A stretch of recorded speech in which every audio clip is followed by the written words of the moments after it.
but Oh, live. hi, how are you guys? I see Allie. I see Kara. Hello. Kara? Hey. Here, can you see Okay. me? Yeah, I Yep. can hear. Okay, we're good. You guys doing all right? Yeah, long day, but I'm here. Good to hear. Kara, you kind of have a cold, but we can deal with that. Yeah, it's what happens when you're a child. I feel like I have the exact same cough as him. Oh. Oh, I probably gave it. Sorry about that. So, anyway, the purpose of the meeting, we're going to discuss the closure phase, why it's important, the 5 themes of it, and why all the themes are necessary, and also why closure is hard to accomplish. And then we're going to end, the last part of the closure phase is reflection. So we'll talk about the ending of this task group, and then we'll have a little second mini session on how our meetings were as a whole. Okay. And I know that might be kind of hard because we have to think back, like, I don't know, a month and a half. So that's it's a little harder, but yeah. So any questions or comments or concerns? I did update my agenda with your guys's feedback and make those changes. All right. Yeah. And speaking of feedback, so we all read Dr. Fitzsimmons' feedback from our last task group meeting. And we should consider this meeting an opportunity to try to improve on our weaker areas. And we'll also address her feedback and the other meetings at the end. So we're gonna try to be intentional with staying grounded in the literature and balancing process and content. And process, if I'm correct, it's how we do something, and content is what we actually do. You guys, did I have that right? That's how I. Sorry. Me? That's how I understood it. Okay. Okay. Cool. Because what were the questions? I'm drawing a blank right now. There was questions, like process was like what you're here for. Yeah. Yep. I think so I remember reading the questions process. Yeah. They put that in. Oh yeah, like why is something important? The why. Or how would be like process. I have written down what Nancy's fed back to me. The process is how the group meeting has went, and then content is the topic, what we learned, and how we are going to apply it. Thank you. Yes, apply. Thank you. There we go. Yes, thank you. Sorry. I remember reading the questions. Hey, there you go. That halfway there. Half the battle. And then let's see, for the icebreaker, think about the last task group meeting. And Allie and I were saying that a care conference for like what we do, or I don't know, maybe you do care conferences too. That would be, it could be an example of a task group of meeting. And just kind of, if you want to tell a little bit about it, what was accomplished, how did it end, what did you think of it at the end? Were you satisfied? And how it impacted your desire to want to go to another meeting, or your thoughts about meetings in general? Well, it was kind of interesting because I guess I went to a meeting today, but it wasn't really a task group. It was like a care conference for a client. It was like a team meeting, but then kind of like reflecting upon like a task group, I went to an all staff meeting, so all social services staff meeting, and they had like guest speakers, and they like covered the strategic plan, and then it's interesting because just kind of the cultural dynamic. Someone said something and made a joke about someone that wasn't there, and they had to apologize to that person. Interesting that people were kind of upset by said, and then they confronted it, not in the moment, but then later, and then that facilitator had to kind of make amends with it. So just kind of interesting. And then the facilitator wasn't like the head person. It was just someone who volunteered. And then the head and like the director of human services was just kind of a participant. Contribute to the discussion, but she wasn't like the person that like facilitated the task group. I guess it was like more of a meeting. It wasn't really like a task group, but you accomplished, maybe what the like we all got informed, and that was, I think, it was like 4 hours long. So holy cow, that's a lot. yeah, it was like 8:15 to 12. So Wow. So it was a long meeting, but normally we have 2 meetings at my internship, and we have one is like the task group one where we talk about that, and then the second one is like the clinical one where we talk about the clients. So yes, but I guess that situation kind of stood out where that person had to apologize, and she like said something inappropriate in the bathroom. And I heard it, and I was like, ooh, do I say something? Do I not say something? And I guess I didn't say anything because I was like, I'm just the intern. So interesting that she got flagged for something else that she said to everybody. So Oh boy. Yeah. Sounds like she needs some cultural training. yeah, she made, it was, I don't know. I was just not impressed. So Oh. really sets the stage when you like put someone else down, because it was like a fake icebreaker. They're like, well, we're gonna do icebreakers now, and I was like, oh my god. And you had to say like 3 positive things about your job. I made a joke about the guy that wasn't there probably wouldn't have any 3 positives to say about his job. No. Ooh. Bad choice. Yeah, so it definitely like sets the atmosphere. Yeah. I think when you put people down like that, Very much so. environment, like it kind of made me like, well, I'm not going to say anything since you said something inappropriate already, and then you say another thing in the bathroom inappropriate, and I hear it. So should I say something or should I not? So kind of, I don't know. Yeah, you're kind of in a bad spot too. Everybody. So at the end, how did it go okay at the end? Or did Yeah. it just kind of put it at a whole sour note? Yeah, I guess it ended fine. They had food.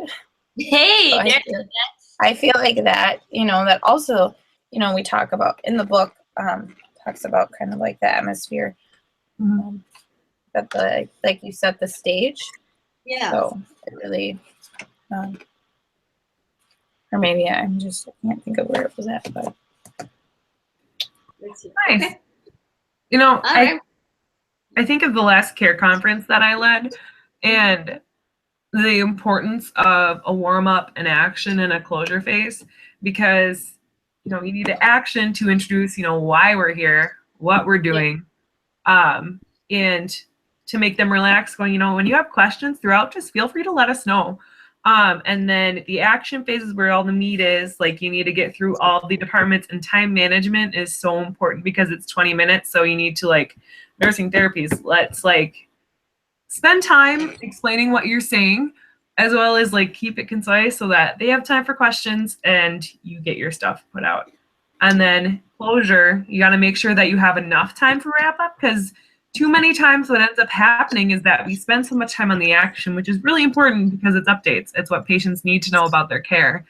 But you don't have enough time for action, for the closure, for the, all right, so now that we know all this, where can we go now? And what can we do about it? What needs to be followed up on?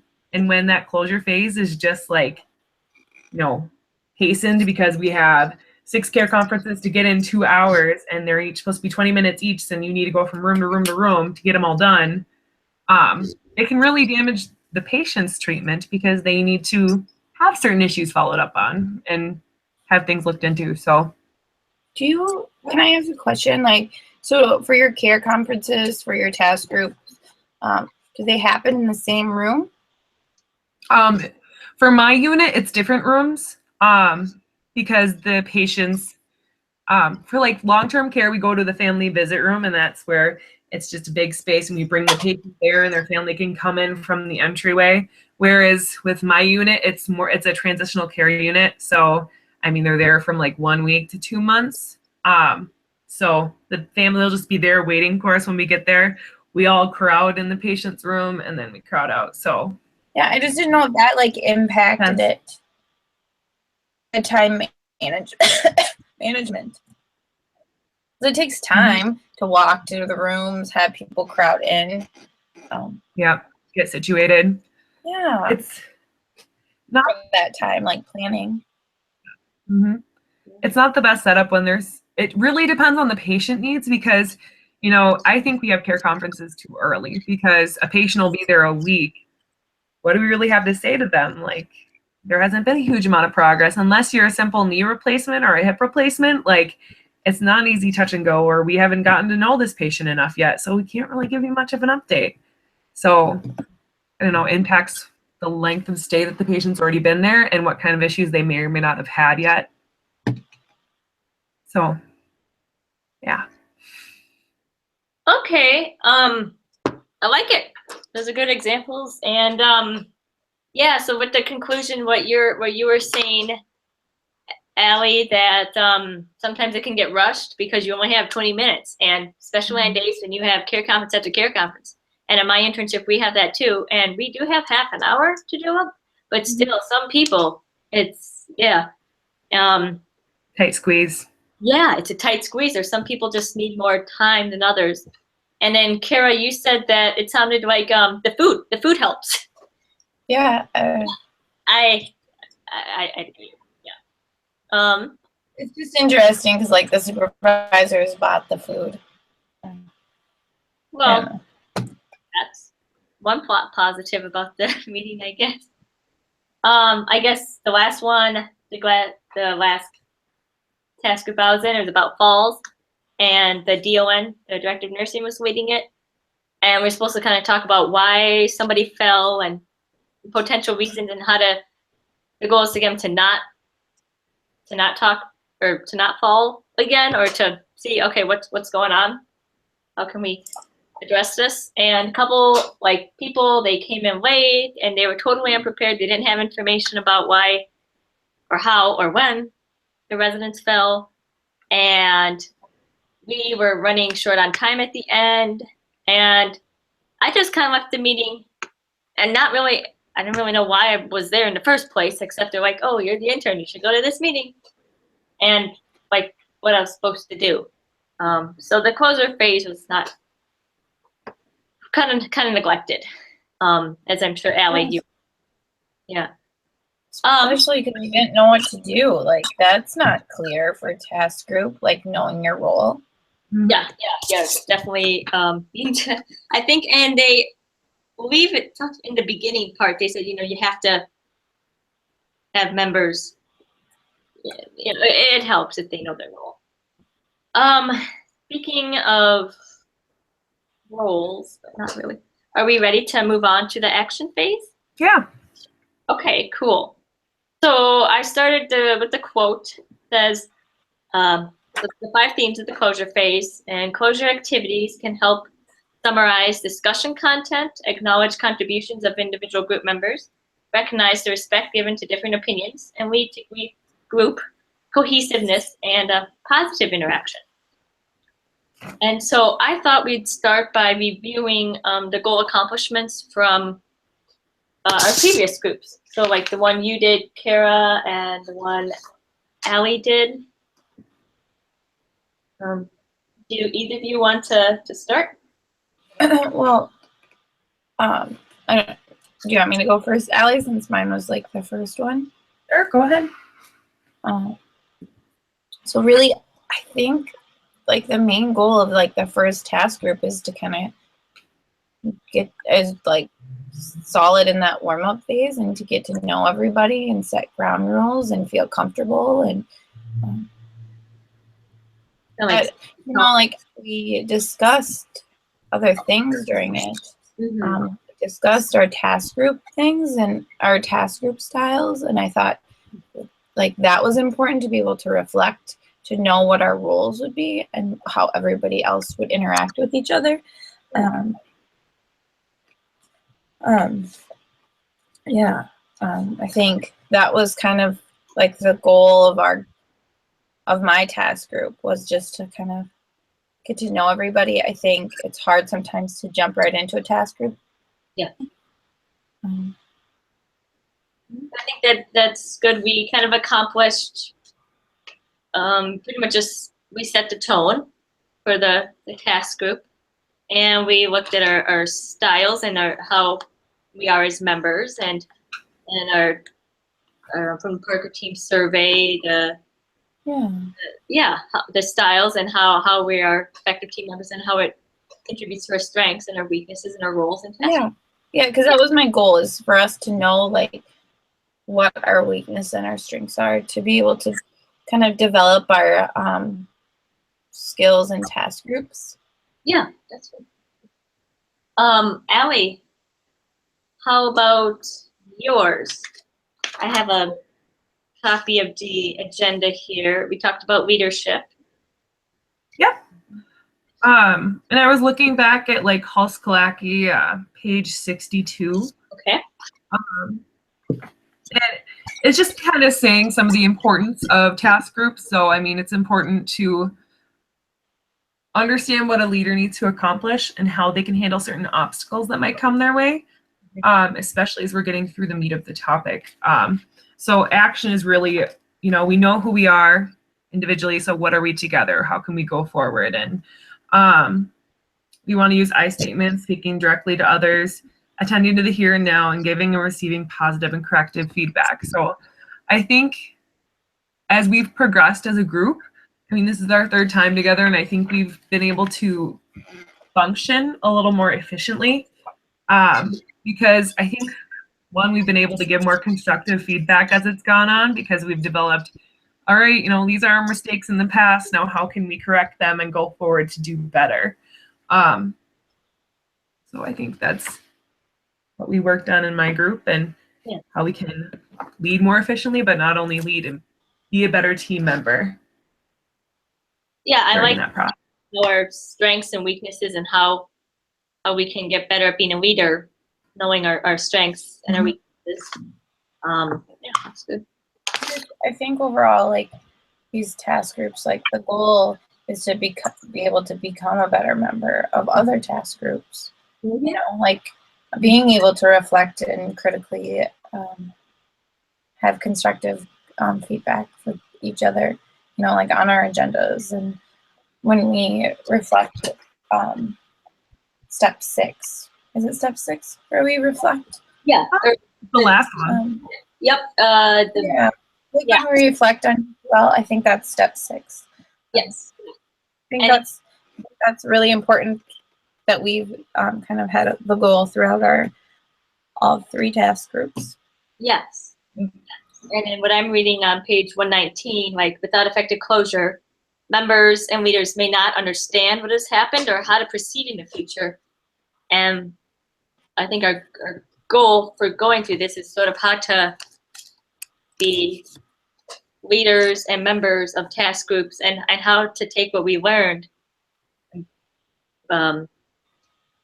be productive, be more Exactly. in future task groups. Yes. So let's see. I forgot to read the quote, but why is this important? Reviewing what was accomplished helps members end their work in the group. So that's what I have for why reviewing goal accomplishment is important. That's what the book says on page 100. Are we ready to go on to the next part? Yeah. Okay, so it's the next part is reviewing the impact of group relationships on goal accomplishment. So I did I kind of rearranged a couple of these of the order. That Okay. suggestion. And so Yeah, that was my suggestion. I think it makes a lot more sense. When you had said that, I was like, oh, that makes more sense to review. And then, yeah, Because I felt like future, like you would do that last. yeah. No, I think it's good. So we're following that. So I appreciate that. Yeah, because they were all great topics. It was just, like the flow of it. Yeah. And I think how you made it, I didn't even think really about the flow. I was just like, oh, the book says this, but the book isn't exactly meaning chronological. So the reviewing the impact of group relationships on goal accomplishments. The quote here on page 94 says, "What outcomes resulted from this task experience?" Embedded in this question is attention to accomplishments, which is okay. Well, I don't know if it's a process or content. Next steps, as well as how the relationships in the group enhance or hinder the task. So I guess the accomplishments and the next steps, that would be content, right? And how the relationships enhanced or hindered the task, that'd be process. Why is it important to think about both, or to think about how our relationships with each other impact the goal accomplishment or lack of? I think by knowing your team better, you can have a better outcome. I mean, if I reference like at work during care conferences, when I started out in the unit a couple weeks ago, like I'd seen them as the intern, and like I really wasn't able to interact with them as much. Just because it wasn't my role to lead a care conference yet. Yeah. So once I really started taking over, and it was nice to really feel like with a team with them, because I've been able to work with the same people more instead of jumping around. And now that I know them better and I know that I can rely on them to have my back, not that I didn't before because they're professionals and it's their job, but to actually talk with them more, I felt more comfortable, which a more comfortable leader is a better leader of a task group, and a more comfortable group in general. But yeah, getting to know each other better is In gonna the have a better group, outcome. the next so in the book on page 104, it talks about expressing appreciation. So kind of like Allie, you felt like an equal, so they probably acknowledged you more and expressed appreciation. Kind of the taking time to express appreciation can raise the self-esteem of the members in the task group. Yeah, I feel like that kind of fit what you just said. yeah. And I would agree with that. Like we were talking about in class on Saturday morning, how, which type we were. And as an includer, verbal appreciation is not only for everybody, but it's something that motivates me even more. And especially as a noob on the block, I feel a lot better when they're like, oh, thanks, or oh, thanks for getting that. Oh, good job with that. Yes, did something. Yeah, today, she's the supervisor at the county. She's the adult mental health supervisor. She must have gave everybody it on Friday, but she gave everybody a thank you card and some chocolate. I appreciate all the hard work.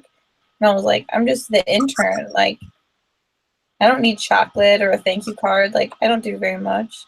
But it just, I know it's outside of the task group, but it was kind of but we still are a whole big task group, and showing that appreciation kind of builds that morale and that self-esteem. Says. Go ahead. We could kind of hold that thought. About the expressing appreciation. Did we move ahead? Sorry. Yeah, it's okay. No, I think it's great. It is. Oh, sorry, Nancy.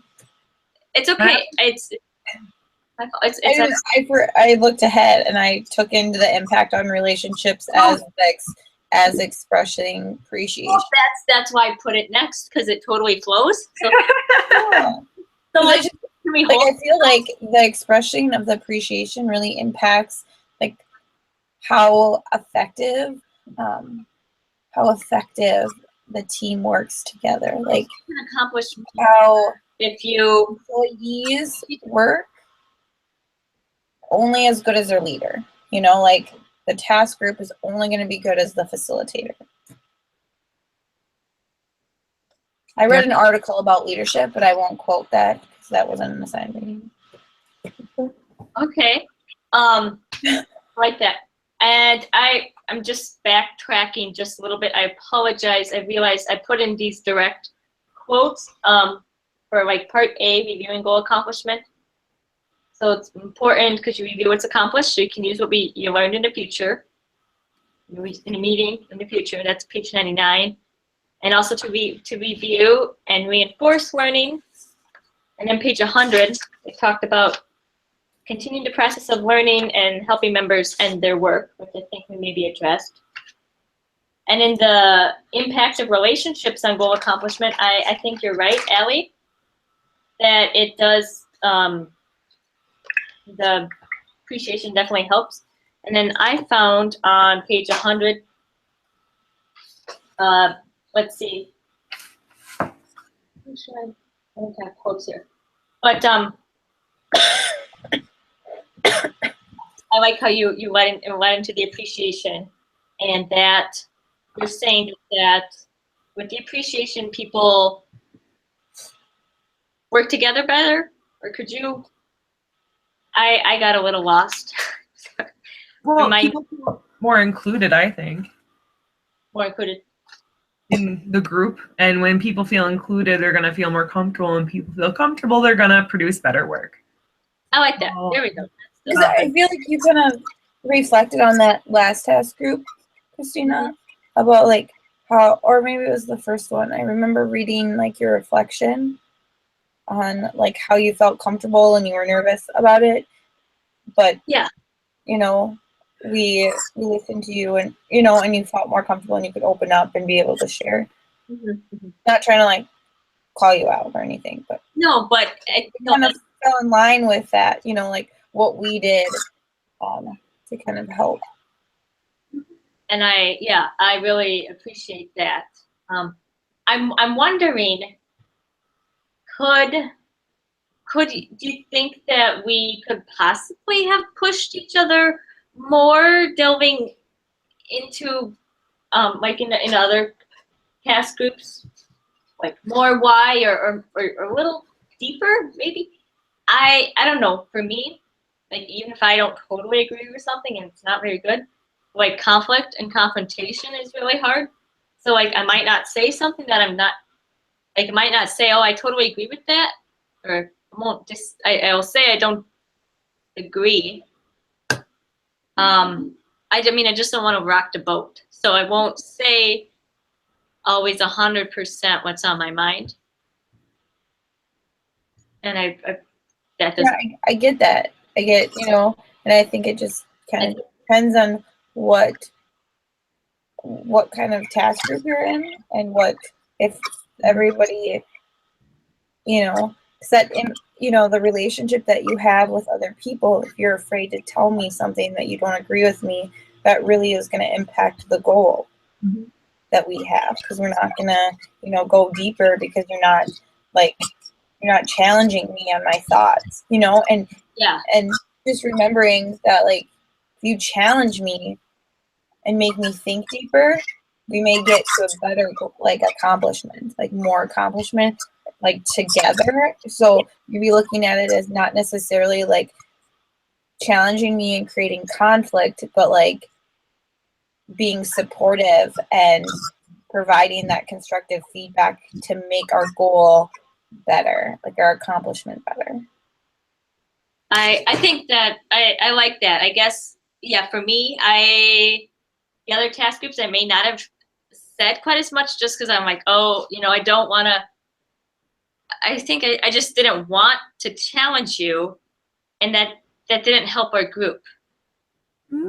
You know? Well, I think like if you weren't the leader this facilitation, I think it'd be a different dynamic anyway. Like if it were still like my turn to facilitate right now, you would feel more comfortable because we work together longer. We built this rapport with each other, and we've been able to show each other appreciation for what we've done thus far, and been able to feel more comfortable to say, you know, I feel like both me and Kara gave our best feedback on this facilitation rather than like our past two previous ones. Just like, all right, we know what we need to do. We know each other well enough. Like, we worked with each other well enough. Like, this is what needs to happen. And I'm looking at a couple of learning points on page 104 for House Kalaki, and the two is like taking time to express appreciation can raise the self-esteem of members in a task group. And then second, the focus on applause taps into the spirit and magic of task groups that work well. So, I mean, good closure means good self-esteem and No, Good. yeah, because you want to end that meeting like feeling like you have accomplished something. Yeah, and I have here that applause. It helps task group members lead the group. It's on page 104 again, feeling that their presence made a difference. So like what you were saying, like it matters. So I think we're well into the part C, especially expressing appreciation.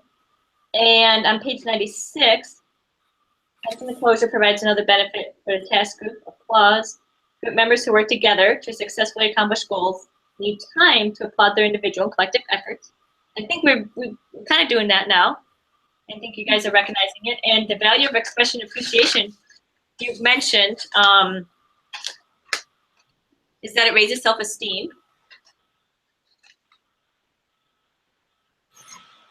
yeah. Yeah, and as Kara said, you can go deeper into things and you can accomplish more. Yeah? Yeah. Okay. I don't challenge that. I agree. Okay. No, you're doing really well reflecting on what we're saying. Yeah. It's helpful. I appreciate the paraphrasing. Sorry, I've honestly I've never led a group before, and I'm just a little like trying to stay on just so I don't get lost like what happened a few minutes ago. But Well, anyway, if I can notice a significant difference, Christina, I feel like you're more comfortable leading a group than being a member. Like just a noted observation from the three groups that we've had together. I feel like you're the most comfortable right now, and it might be because it's the third group, but I just think you're doing a good job leading. oh well, thank you. And yeah, I appreciate the check-in. I think at some point I'm supposed to do a check-in.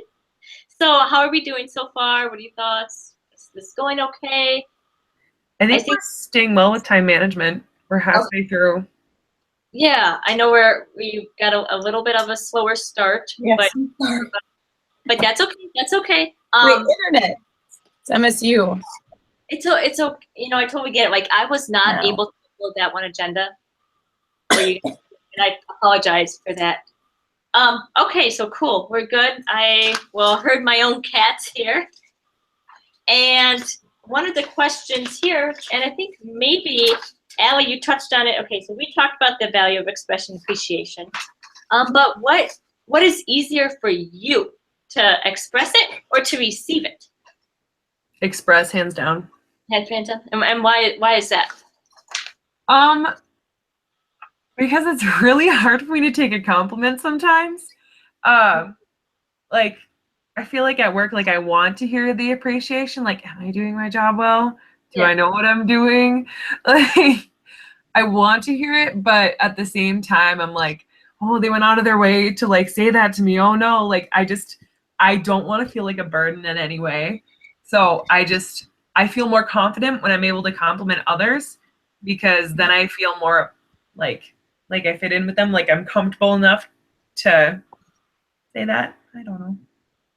That's my view on it, I suppose. How about you, Kara?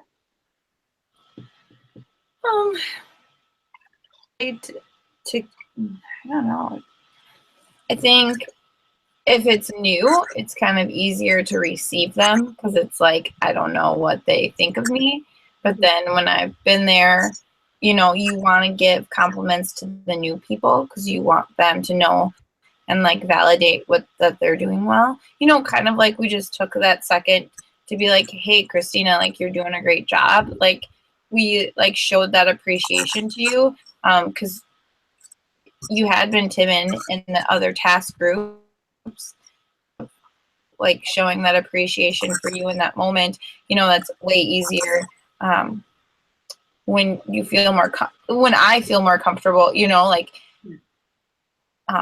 until you get that like validation, I think it's easier to receive them because then you know that you're doing a good job. Mm-hmm. It almost gives you more fuel or incentive to keep going and keep doing a good job. People notice it. Yeah, because it's like if someone's not, and not that I need to be like appreciated or told that I'm doing a good job, but when people tell me that, it kind of just validates that I'm competent. So then I'm competent enough to give someone else like a compliment. I would agree with that 100%. I think that expresses what I was trying to say too. Because pretty much it tells you that you're competent, and then yeah, it always feels good.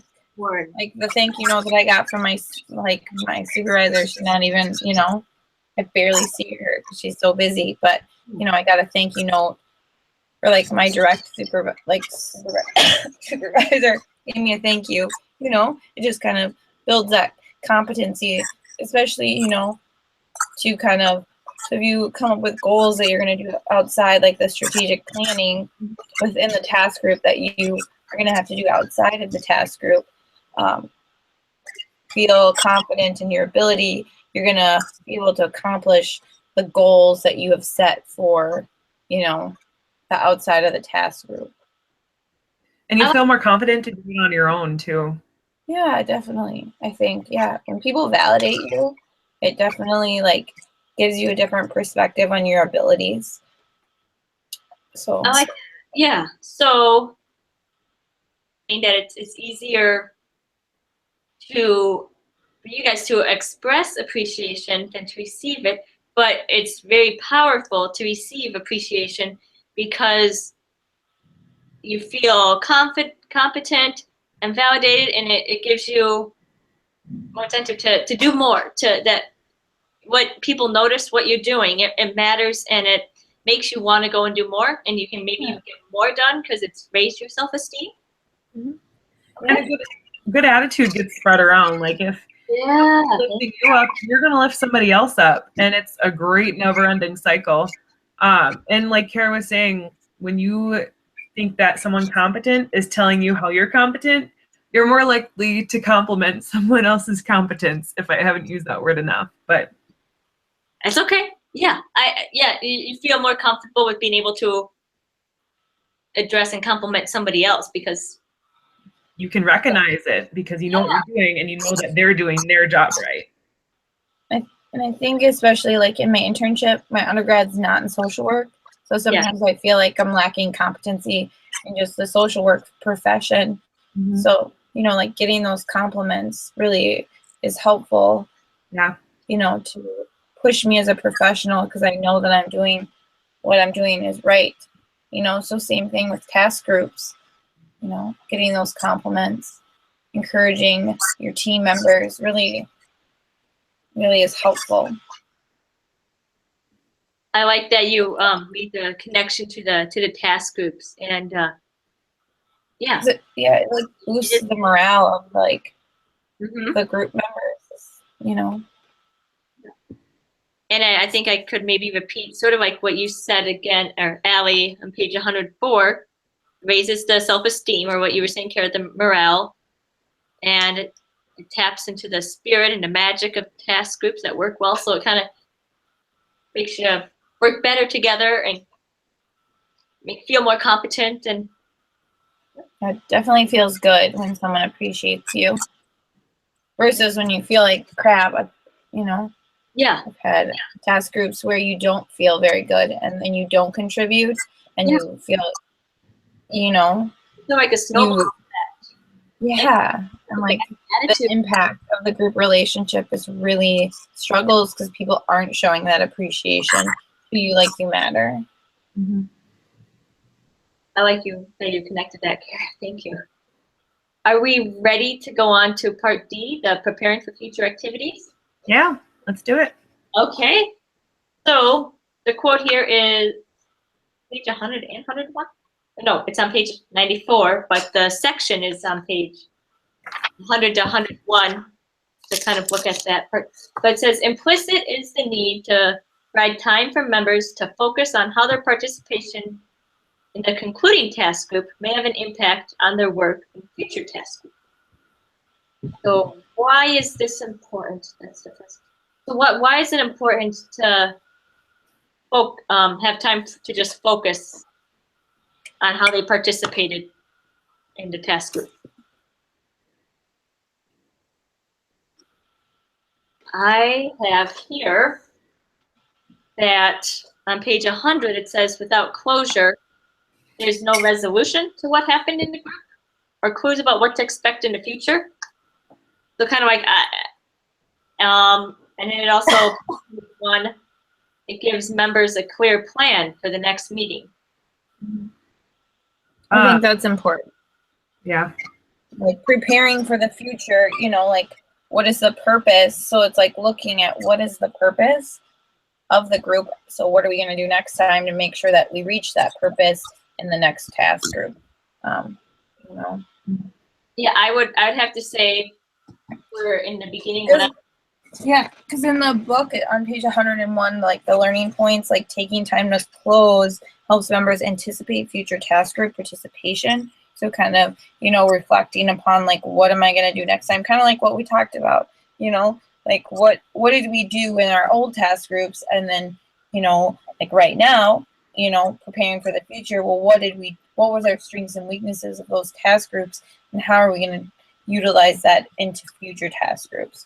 You know, providing the reflection time, I guess, is the next one, to make a clear plan. You know, last time we weren't very serious. We were overly comfortable. You know, we recognized that and we were able to make a clear plan of like, you know, how are we going to kind of make this task group better so that, you know, we're able to accomplish more.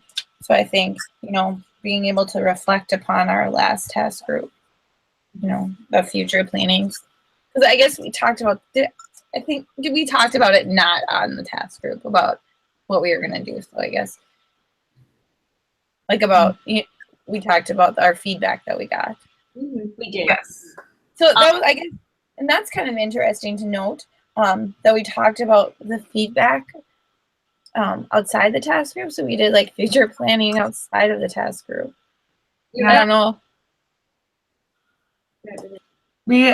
I think we've communicated more than we usually have within the last couple of weeks preparing for this task group, because we're like, all right, how can we make this efficient and focused on what we need to do? And I think through being comfortable as a team, knowing each other, giving the effective feedback, we've been able to produce, I think, a better task group so far. Great.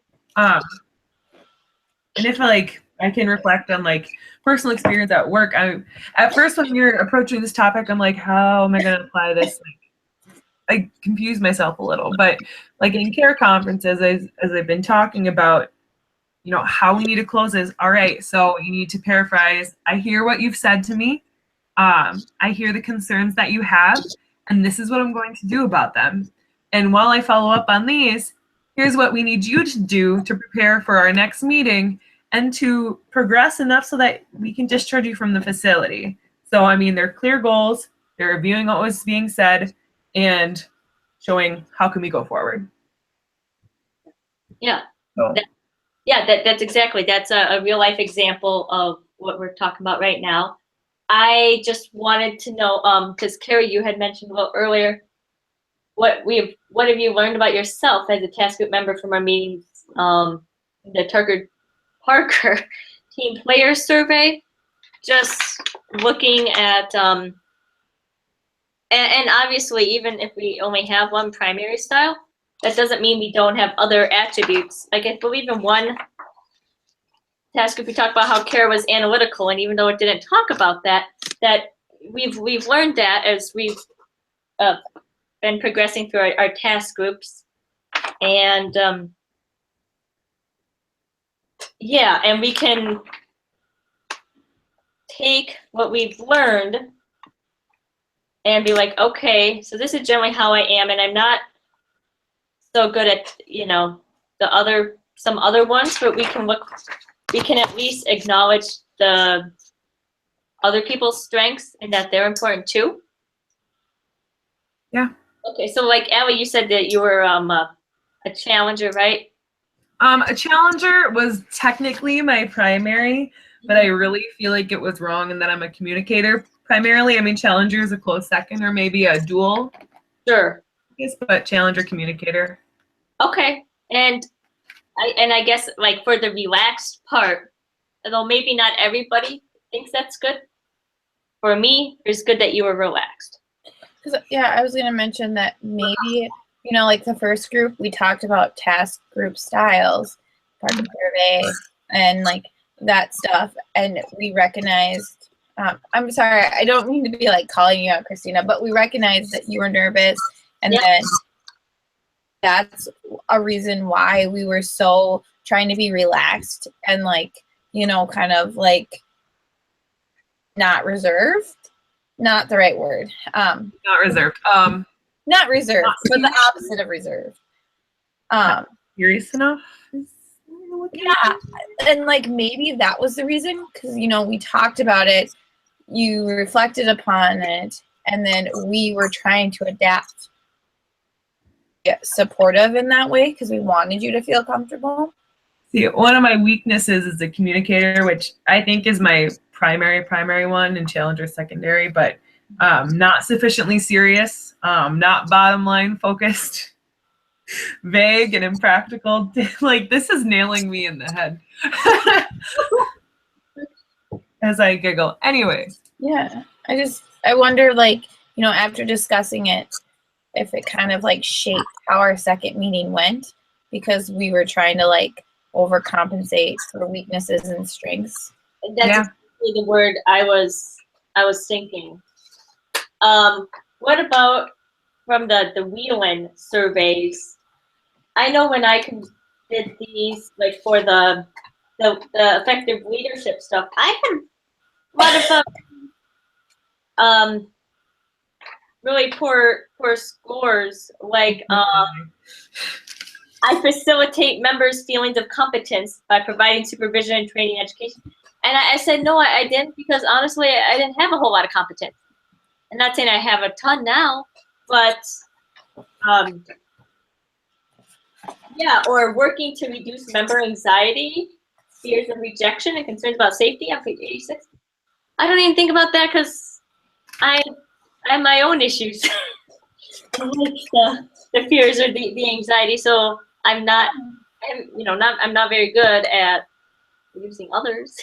In fact, I'm not sure if it ever really occurred to me or to, or like number 28 says, I try not to take tasks and challenges personally. Well, for me, that's very hard to not do that. But what were some of the things that you've learned from these, the leadership or the membership ones, and like how you scored members? I think I'm reflecting on so I think I've been like a facilitator in 3 different situations in my recent memory. Is that one, I was a Bible study leader in college, and so that was a group of my peers. But at the same time, I was teaching Bible things and really heavy stuff. Sure. So I was able to do a good balance of, using my communicator primary style to make people comfortable, because religion is a really rigid topic for some people, or in a Bible study where it's their first one and they're not really comfortable. So I think my more relaxed style really was applicable there. And then I think of care conferences where I'm usually the youngest member in the group. Yeah. It's with a patient with a serious medical condition, and I'm with a group of professionals who have way more experience than I do. Yeah. So I think I'm able to be my best version of a facilitator in that area, because I feel like I have something to prove and I want to keep up. And then with us, I think a little bit too much of my relaxation side comes out, because I'm well, it's a group of my peers and I want to make people comfortable. But the thing is, I don't have to do it as much in this group because one, we're all grad students. We all know what we're doing. And we're like, I'm not, as a facilitator with this group, yes, I'm supposed to be the expert member of it, or the facilitator is supposed to be the expert member on the topic. But comparatively to Bible study, I mean, I was teaching scripture. Yeah. Here I'm talking about something that we all know. Great. So, Yeah. And I then- think you're more comfortable to make mistakes than in like this type of group. You know, Christina talked about how, you know, unsure of yourself to give feedback, give confident feedback or something like that. So like comparing like the scripture group facilitator, like that's some serious stuff. You don't want to like tell somebody the wrong thing, but you know, like being in this group, it's kind of easier to make mistakes. because I have somebody that's going to be able to scoop it right up because we all know we've all studied this equally. Yeah, I think, you know, we're all equal, but I think it's also how you view the group. Mhm. So even if you are like, so we have a lot of committees at my job. Sure. And you know, like, you know, and it's committees like with security counselors and other things like that, like task groups, I guess you could call them. But, you know, like you're not really equal on the pay scale, but are you equal in that task group? You know, so like Allie, you talk about doing those care conferences, and it's like if the nurse is in there, are you equal with that nurse? Like how are you being perceived? Like how are you perceiving the situation to make yourself strong in that task group? I think I'm perceiving is that we all have our own disciplines. Because even though, yes, I've only had the job of the social service designee for like a month now, been an intern for 2 months before, and jobs for years. I mean, I probably know more about social work than the rest of them. Can hold my own knowing that I have my own expertise. section of expertise. Yeah. Whereas like nursing, I'm not going to pretend to lead that. Yeah. Nope, thanks. So I guess that's why I can hold my own, as I have my own level of expertise in my own area. It's a different dynamic. So, for this part, it's preparing for future activities. Talked about gives us a plan, and we also discuss how the different types of groups, how that impacts our participation, and looking at our strengths, looking at our weaknesses, and and how we do have to adapt depending on the situation, right? Mhm. Are we ready to move on to the reflection? Well, now I'm wondering like why in the book they put that few. Okay, so my comment on your like agenda was that I suggested you to move the future reflection like down later, but now I'm like wondering why they had that in the book, like before the appreciation. Yeah, Because it's like in my mind, like why wouldn't you want to reflect on the future at the end, forward, versus like waiting or doing it like I think important appreciation, second looking forward. But that's just, you know, I'm just wondering why the book had it that way. Yeah. Maybe they just did not even think about a chronological order, and they're just like, oh, these are 4 things you have to have. You think so? That they didn't think about the order? They just put them in there? Well, no, you don't. I mean, if you're sorry, I got off topic, but I was just wondering that because I don't know. I was reflecting on the topic. It's still the topic. Yeah, I'm just wondering why they put that before. It makes much more sense, Kara, the way you're thinking of it, and I'm glad you told me so I could rearrange the sections like that. But why they did it, I don't know. Yeah. Well, honestly, I'm sorry. Go ahead. No, I just in my brain, I don't know.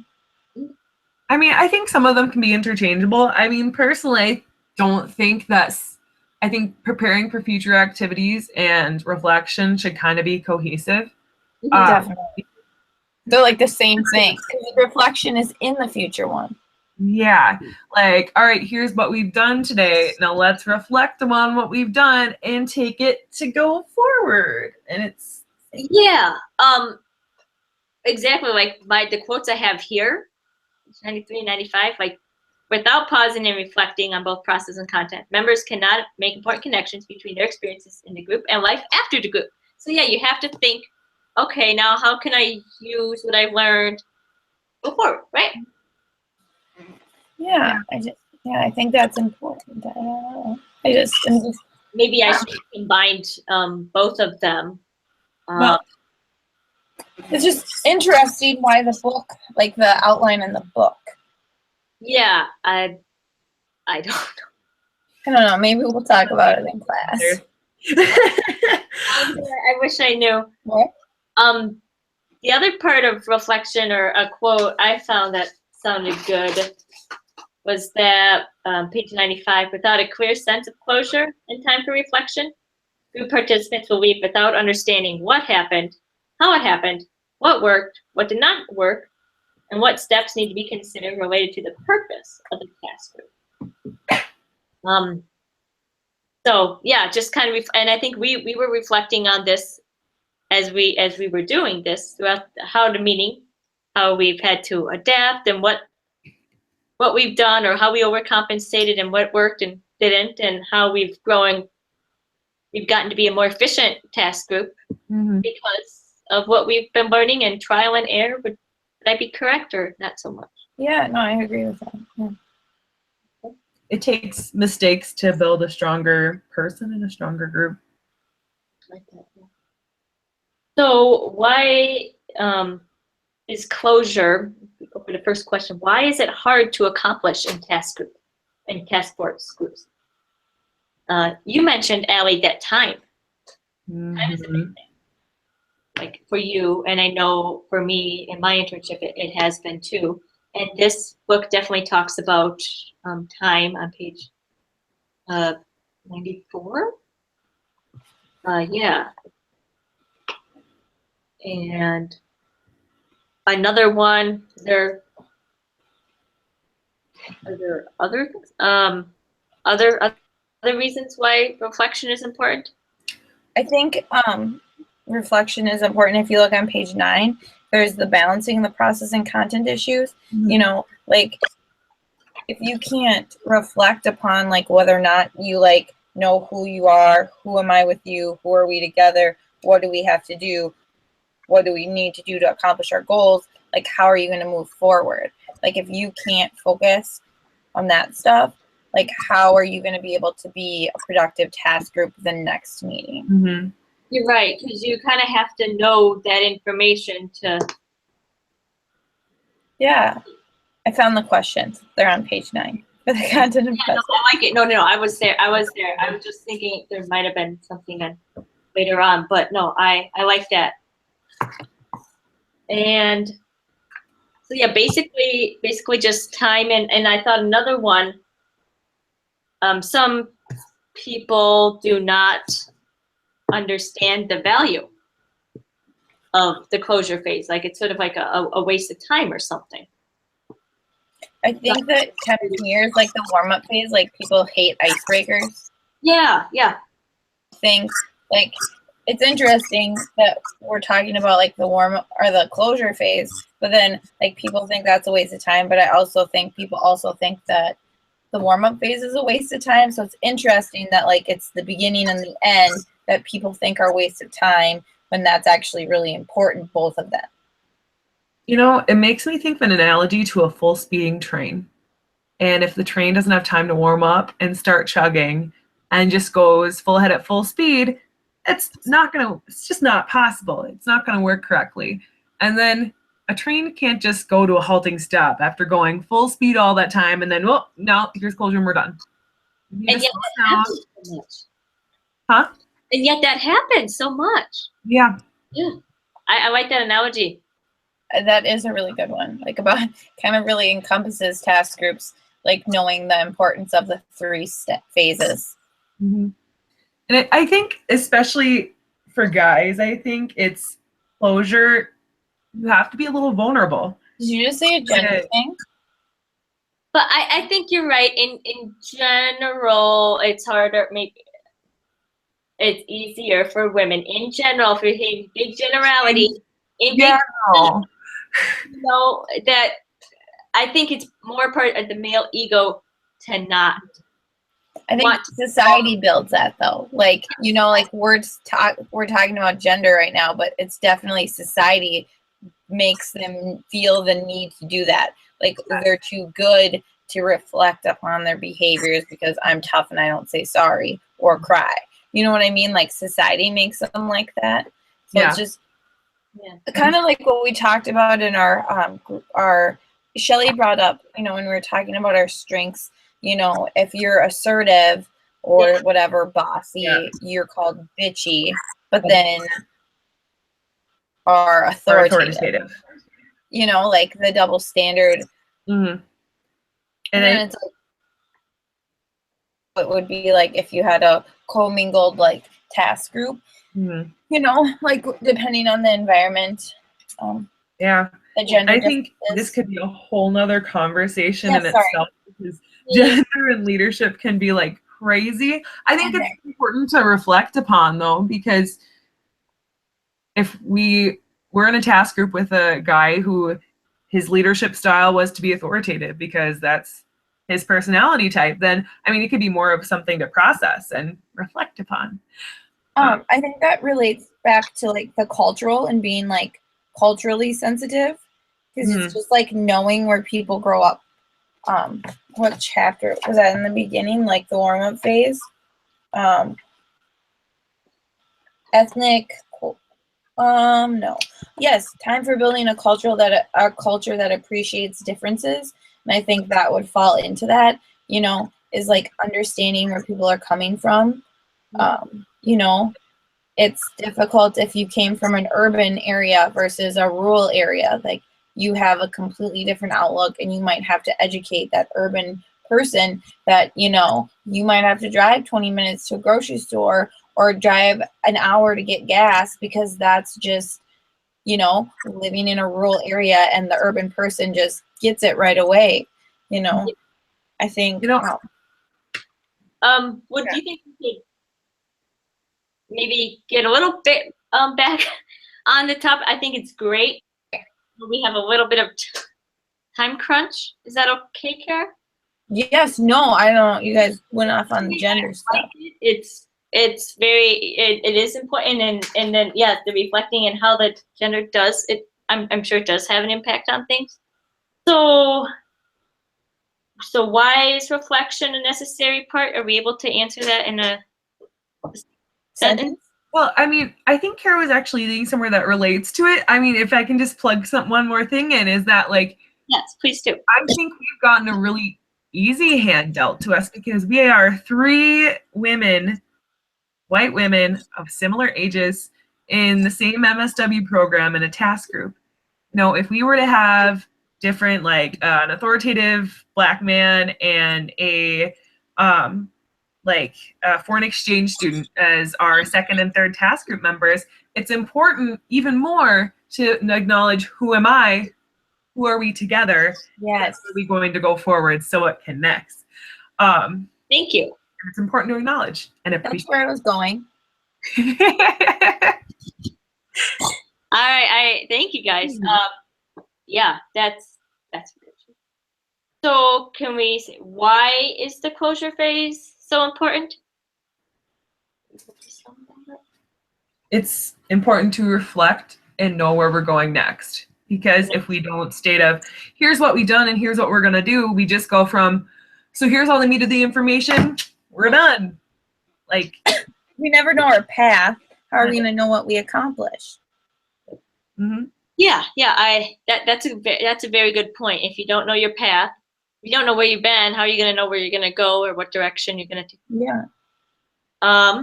So basically on page 103, to answer the question, okay,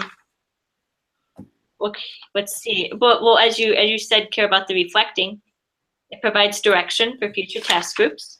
That's page 103. And reflecting on members' feelings about the group can help members discover how they accomplish a difficult task while acknowledging and working through individual differences, which, as you said, Allie, we honestly didn't have a whole lot of those differences. So it was easier, is what you said. Hearing members' feelings and reactions honors the work of the task group and helps provide a sense of completion. So basically, closure activities summarize discussion content, acknowledge contributions of individual group members, recognize the respect given to different opinions, and lead the group cohesiveness and positive interaction. Yeah. Okay. Now, can we reflect on our meeting today? First, we're going to go on to the closure phase. Yeah. Okay. I think we've been in it for a while. We've been talking about, how about our strengths? What would you say as we work together as a group today? I think What we could improve.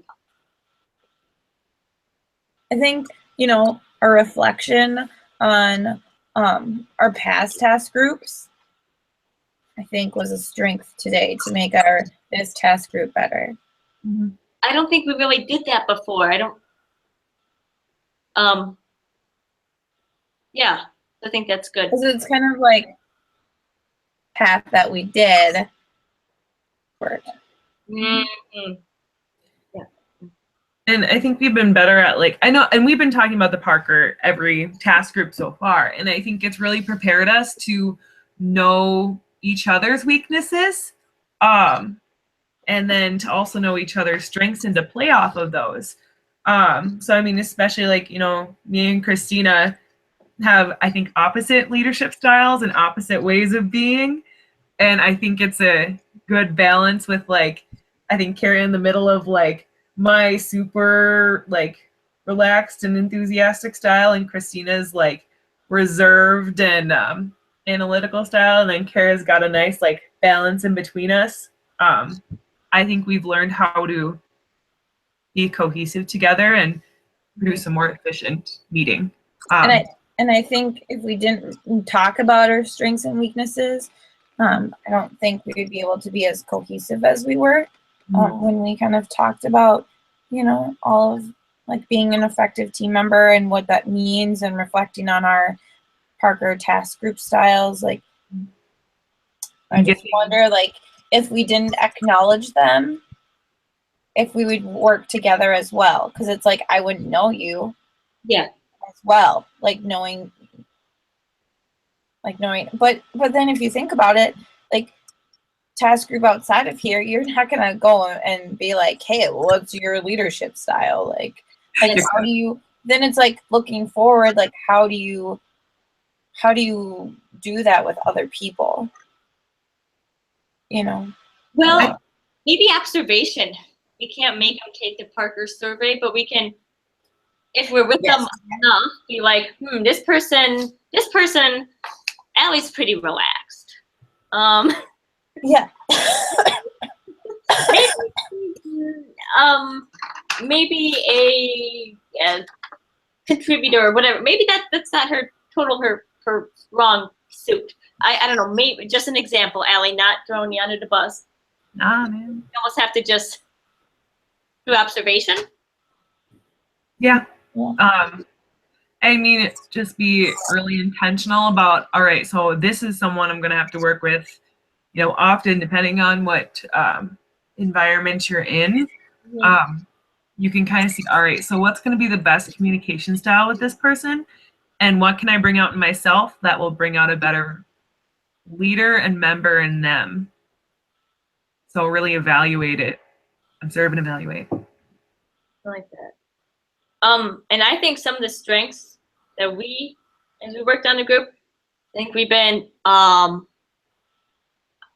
definitely tried to focus more on the process and the content. I could definitely see that from both of you guys, and more stuff from the book.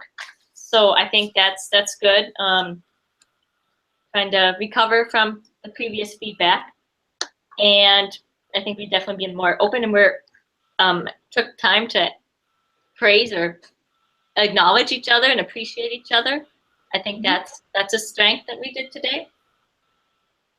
And anything we could still improve on?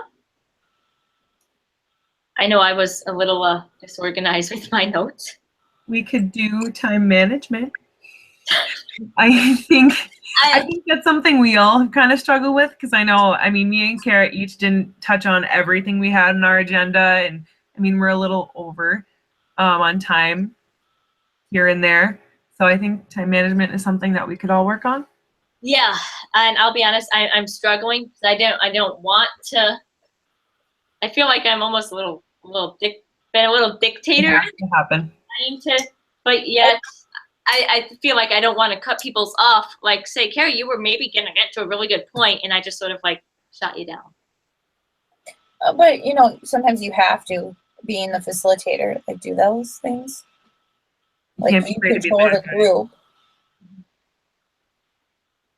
Are we ready to think about 3 specific things we learned about today? Yeah. I think one thing is how we view appreciation towards our group members, and you know, like that competency, which is linked in with the self-esteem that you get when you feel appreciated, and the magic of the task group. You know what I mean? Yeah. And just kind of, I think I feel like I learned a lot from that, like hearing you guys talk about how you viewed appreciation versus how I felt. Yeah. How about you, Ellie? No, you go ahead. No, you. I still have to gather my thoughts. I mean, I think I've said it like 3 times already, so I think it's an obvious one. Just like personalities of leadership groups, I really need to be aware of what dynamic I'm walking into as a future facilitator in different environments, and what kind of leadership style that brings out in me. Because I mean, with us, I'm over relaxed, but I mean, I was able to reflect upon my other leadership experiences and go, you know, that's not always how I am. Yeah. I mean, it's an attribute for me, which is also a weakness and a strength. So I need to learn how to harness it and intentionally use it to my advantage, depending on my audience. Situational. Mm-hmm. I agree, definitely, because it's like I struggled a lot at my past job to speak up about stuff, but I didn't have any fear speaking up with you guys and telling you how I felt. Yeah. So it kind of, you know, that it's okay to put yourself out there. Yeah. And I that's something I learned too, that just depending on how the group formulates, like Kara, you were saying at the beginning, like you weren't really sure what to say to this after your one coworker. Yeah, like I didn't know if I should confront them about the bad comment that they made. And how that really influences your participation or your lack of participation, or how much you're going to confront them or not, and how that affected how much you got done at your meeting, or it definitely set the tone. Yeah. Not very good way. And how something like that, the process and how you do things and go about really influences content and what actually happens. Mm-hmm. How about our overall group experience in learning? And I know we've been very good at kind of meshing it all together. Any other thoughts or comments? I think we've learned a lot to go forward with for future activities. And as a group, I think we've really touched on a lot of topics that need to be. I mean, we know how to address conflict when we need to, which is something we learned in the action phase. As a leader, we know what do you do when you encounter certain experiences, and what's the best way to be a team member and a leader. And in the warm-up phase, we learned the importance of, you know, taking that time to know who you are individually before putting yourself into a group.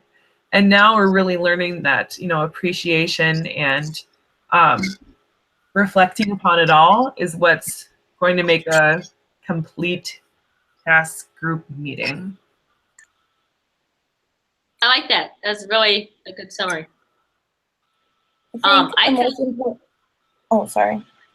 Okay, I guess I was just gonna say the whole beforehand, before this class, like, to be honest, I really didn't understand the point of icebreakers. I thought they were dumb.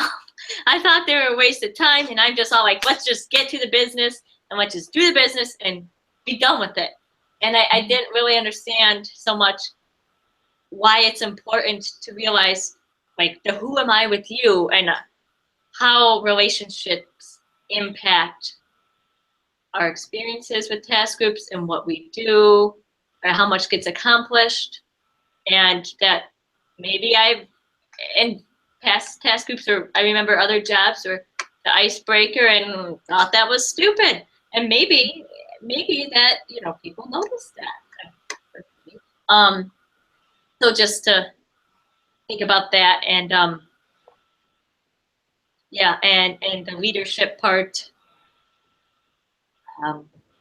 I think that was also another part where I'm like, oh, I don't ever want to be in this position. But knowing the importance of it and how there are, like, being a leader, encompasses certain attributes. Mhm. And sometimes people are leaders, and we've experienced bad leaders. Like, Carrie, you talked about how you had that one job and they didn't want you to really speak out, right? Yeah, no, I've had Yes. some pretty bad experiences at that job in task groups. Yeah. Well, that's Some my. from the leadership, honestly. So it really speaks. Mhm. Like that article that I read about leadership, and it's like your employees are only as effective as the leadership. So if your employees aren't doing very well, then you need to look at your leadership. Mhm. That's a. Like, it's like it's not your employees' fault. It's the leadership's fault. It's the supervisors that aren't being like good enough leaders. Yeah. Mhm. Like, they're not setting a good example, or they're not really Or demonstrating. empowering them. We talk about all of that in the internal and external analysis of that empowerment piece of the employees. I think that's really, like reflecting on that appreciation, I think. I don't know. Yeah. I didn't realize how important the, like, appreciation is and stuff. So it was nice that you guys, as I was stumbling through, said I was actually doing an all right job. Because and I was at that point where I messed up on my notes, and I'm just so You don't own I that, right? appreciate that, and yeah. So that. Anything else, or do we want to wrap this baby up? Let's wrap her up. Like a Christmas present. Okay. Well, thank you guys for being here and going through with this meeting. I know it's kind of our last one, and we have a lot going on with other stuff. And just one more thing, but I really appreciate you being open and honest and contributing, and just kind of put your A game out there. Yeah, So, for leading us today. Yeah, thanks. anyway. Thank you. Okay, we good? I think so. Let's Okay, shut I'll her start off. it.